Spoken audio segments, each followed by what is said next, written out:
Hello everyone. तो आज हम लोग इलेक्ट्रिक डायपोल की वजह से किसी भी रैंडम पॉइंट पर इलेक्ट्रिक फील्ड इंटेंसिटी क्या होगी वो डिराइव करने वाले हैं।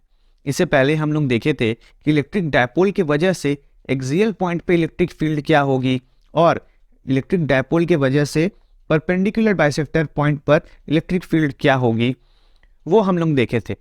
आज के लेक्चर के लिए ये दोनों पॉइंट आपके दिमाग में होना चाहिए।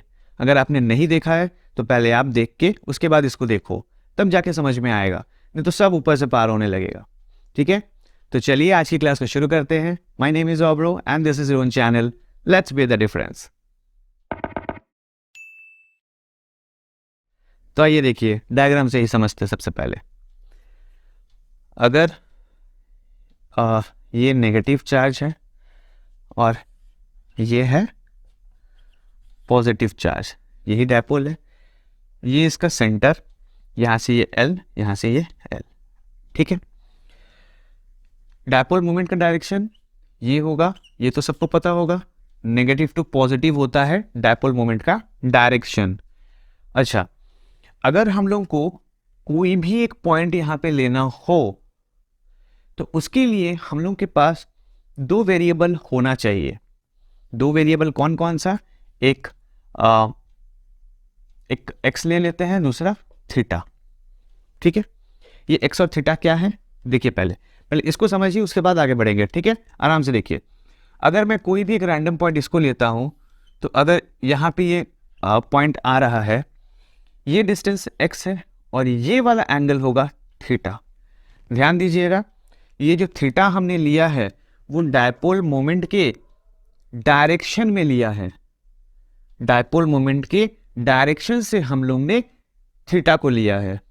ठीक है, डायपोल मोमेंट के उल्टे डायरेक्शन से थीटा को नहीं लिया है, इसको ध्यान में रखिएगा। ठीक है, क्योंकि ये थीटा का वैल्यू अगर आप चेंज करके आओगे, गलत करके आओगे, तो आपका जो न्यूमेरिकल होगा या जो कॉन्सेप्ट हुआ वो गया।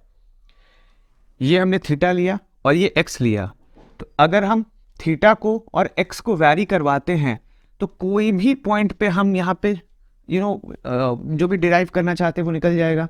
इलेक्ट्रिक फील्ड हम लोग कैलकुलेट कर सकते हैं, इजंट इट? ये थीटा वैरी कर सकता है और ये एक्स वैरी करेगा। तो एक्स और थीटा अगर हमारे पास है तो हम कैलकुलेट कर सकते हैं इलेक्ट्रिक फील्ड इंटेंसिटी। ठीक है, तो चलिए इस पॉइंट के साथ हम लोग आगे बढ़ते हैं। ये अगर थीटा है, ये एक्स है, ये डायपोल मोमेंट P है। अब हम लोग क्या करेंगे, अगर ये डायपोल मोमेंट P है, हम लोग को क्या करना है इस बार, डायपोल मोमेंट का दो कंपोनेंट लेंगे। ठीक है, डायपोल को हम लोग दो कंपोनेंट में तोड़ देंगे। कैसे? एक डायपोल मोमेंट को इस डायरेक्शन में लेंगे जिस डायरेक्शन में हम लोग को इलेक्ट्रिक फील्ड फाइंड करना है। ठीक है, ये वाला लाइन, तो इस लाइन में हम लोग डायपोल मोमेंट को ले लेंगे। ठीक है, ये रहा डायपोल मोमेंट। तो इस तरफ वाला डायपोल मोमेंट क्या हो जाएगा, ये P cos थीटा होगा और इसी का परपेंडिकुलर बाइसेक्टर ये वाला क्या हो जाएगा, P sin थीटा। हमने ऐसा क्यों किया? देखिए, मैंने बताया था ना कि पहले का दो केस क्लियर होना चाहिए, एक्सियल और परपेंडिकुलर वाला। एक्सियल वाले के साथ में ये वाला पॉइंट आ गया, P cos थीटा के एक्सियल पॉइंट पे ये पॉइंट आ गया एक्सियल लाइन में, है ना। और ये वाला जो है इसके परपेंडिकुलर में आ गया, मतलब ये वाला परपेंडिकुलर बाइसेक्टर वाला पॉइंट बन गया P sin थीटा के लिए। P sin थीटा के लिए परपेंडिकुलर बाइसेक्टर और P cos थीटा के लिए एक्सियल लाइन बन गया, है ना। और हम लोग को पता है P cos थीटा मतलब एक्सियल लाइन के वजह से जो इलेक्ट्रिक फील्ड की डेरिवेशन है, जो फॉर्मूला है, वो अपने को पता है। और P sin थीटा के लिए भी, मतलब जो परपेंडिकुलर बाइसेक्टर है उसके वजह से भी जो इलेक्ट्रिक फील्ड होती है उसकी भी एक्सप्रेशन हम लोग को पता है। ठीक है, क्या होती है, for P cos theta, P cos theta की वजह से जो A पैरेलल होगी, है ना, इसको P पैरेलल हम लोग बोलते थे, तो P पैरेलल क्या होगी, 2KP बाई क्या हाँ एक्स क्यूब, ठीक है चलिए गुड। और यहाँ पे for P sine theta, P sine theta के लिए क्या होगा, E perpendicular is equals to K P by x cube. लेकिन यहाँ पे थोड़ा सा ध्यान दीजिएगा, हमने पी पैरेलल लिया है, पी पैरेलल के लिए इस बार पी सिर्फ नहीं है, पी के साथ कॉस थीटा भी है, तो यहाँ पे सिर्फ पी नहीं होगा, पी कॉस थीटा आएगा। और यहाँ पर भी ये पी अकेले नहीं है, पी साइन थीटा है, तो पी साइन थीटा होगा।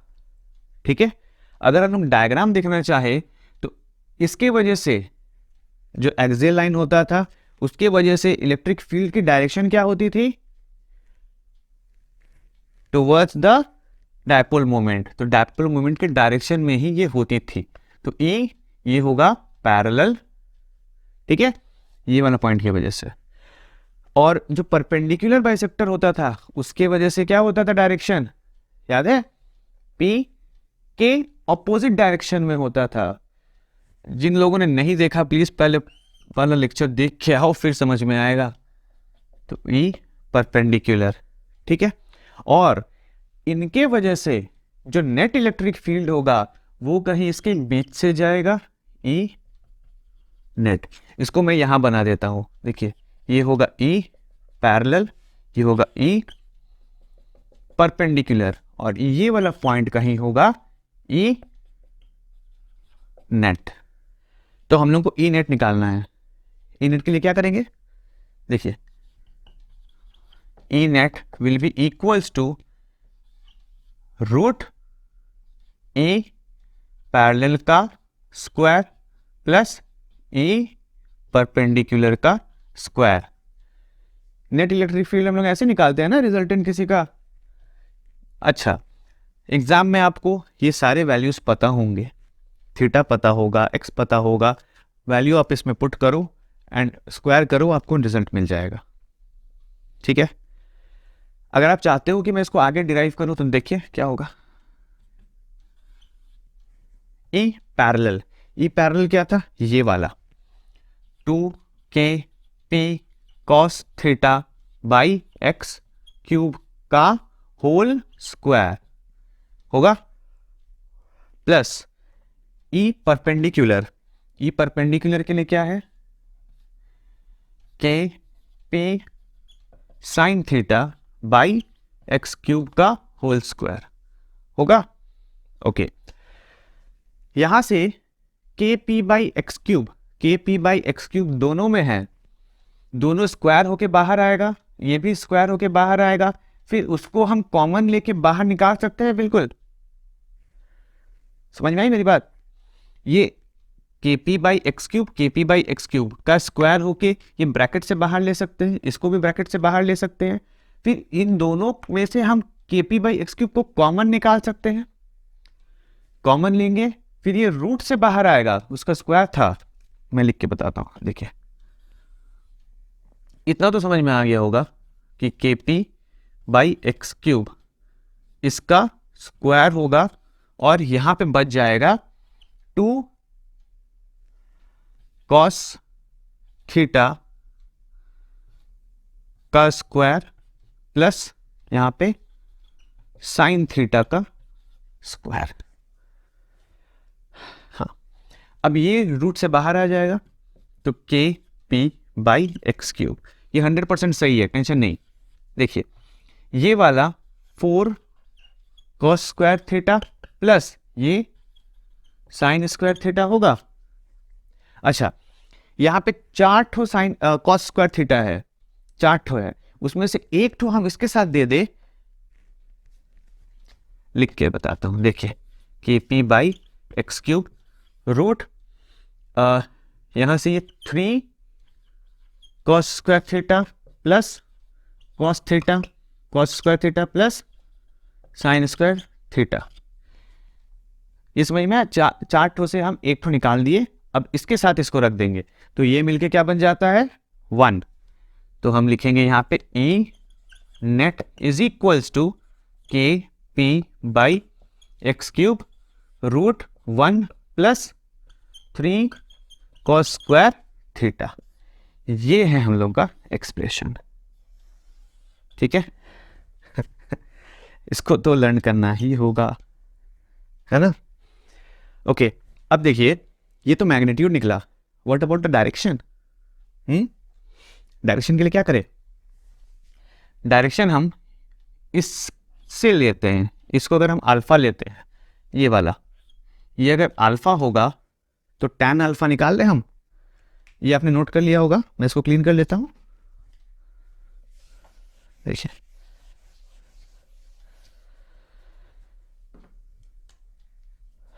फॉर डायरेक्शन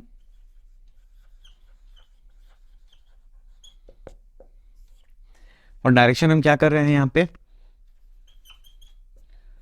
tan अल्फा ले रहे हैं। tan alpha is equals to क्या हो जाएगी, ये वाला पैरेलल शिफ्टिंग करेंगे तो E perpendicular by E parallel होगा। एंड E परपेंडिकुलर का वैल्यू अपने को पता है क्या होगा, इधर लिखता हूं, 2kp sign theta by x³ divided by 2kp cos theta होगा बाई x³। यहां से ये kp और ये x³ कैंसिल हो गया, क्या बचा अपने को, क्या मिला यहाँ पे, tan alpha is equals to tan theta sine theta by cos theta by, यहाँ पे 2 बचा हुआ है, बाई 2।